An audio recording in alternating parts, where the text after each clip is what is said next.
માળિયાહાટીનામાં મેઘલ નદી ઉપર આવેલો આશરે 40 વર્ષ જૂનો પુલ નવો બનાવવા ભાજપના આગેવાનોએ ઉચ્ચ કક્ષાએ રજૂઆત કરી છે। માળિયાહાટીના મેઘલ નદી ઉપર આવેલા જૂના પુલની હાલત જર્જરિત હોય ભાજપ આગેવાનોએ ચિંતા વ્યક્ત કરી ઉચ્ચ કક્ષાએ રજૂઆત કરી હતી। આ પુલ સાસણ જવા માટેનો મુખ્ય રસ્તો મનાય છે અને રોજના હજારો પ્રવાસીઓના વાહનો અહીંથી પસાર થતા હોય છે। આ પુલ આશરે 40 વર્ષ જૂનો હોવાનું મનાઈ રહ્યું છે। નામ પ્રવીણભાઈ કારિયા, હું માળિયા તાલુકા ભાજપનો પૂર્વ પ્રમુખ છું અને અત્યારે માળિયા સાસણ રોડ ઉપર મેઘલ નદીના ઉપર એક પુલ આવેલો છે મોટો, હાલ જર્જરિત હાલતમાં હોય અને વાહનો નીકળે તો એ વાઇબ્રેટ થાય છે અને એની રેલિંગ પણ ખરાબ છે, તો વહેલી તકે એ કામ થાય એવી અમારી અપેક્ષા છે।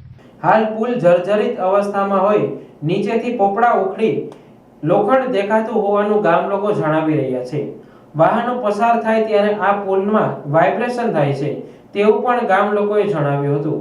સાથે પુલની બંને બાજુ રેલિંગ પણ નબળી હોવાને કારણે અકસ્માતનો ભય સતાવી રહ્યો છે। આ મામલાને ગંભીરતાથી લીધા બાદ ખુદ ભાજપના આગેવાનોએ ઉચ્ચ કક્ષાએ રજૂઆત કરી છે। મારું નામ કાનજીભાઈ રામભાઈ યાદવ છે। માળિયાની બાજુમાં મેઘલ નદી ઉપર માળિયા સાસણનો મેન રસ્તો છે, એના ઉપર પુલ આવેલ છે કે અતિશય જર્જરિત હાલતમાં હોય, મોટા વાહનો નીકળે તો વાઇબ્રેટ થાય છે।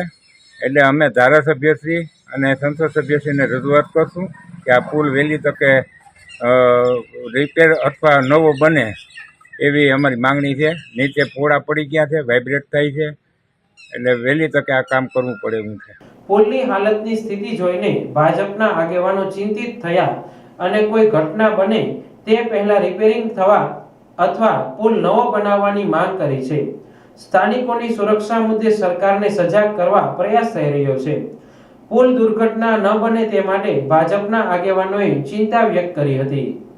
સરપંચ જીતુભાઈ માળિયાહાટીના, જે વડોદરાની અંદર દુર્ઘટના બની પુલની, આવી દુર્ઘટના ન બને એની કાળજી રાખીને આજે મીડિયા સમક્ષ આવીને આજે અમારે માળિયા સાસણ રોડ ઉપર આ વિસ્તારનો જીવનદોરી સમાન જે પુલ છે એ અંદરના ગાળાની અંદર ખૂબ જર્જરિત છે અને છેલ્લા લગભગ 40 વર્ષ પહેલાં બનેલો પુલ છે અને કોઈ પણ પ્રકારની દુર્ઘટના ન બને એના માટે અમે તંત્રને કહેવા માંગીએ છીએ કે જે કંઈ આમાં રિપેરિંગ થતું રિપેરિંગ, અને જો કંઈ એસ્ટિમેટ બની અને તાત્કાલિક ધોરણે જે કાંઈ થતું હોય એ વહેલી તકે કરી અને કોઈ દુર્ઘટના ન બને એ પહેલાં કામ કરવા એવી અમારી અરજ છે।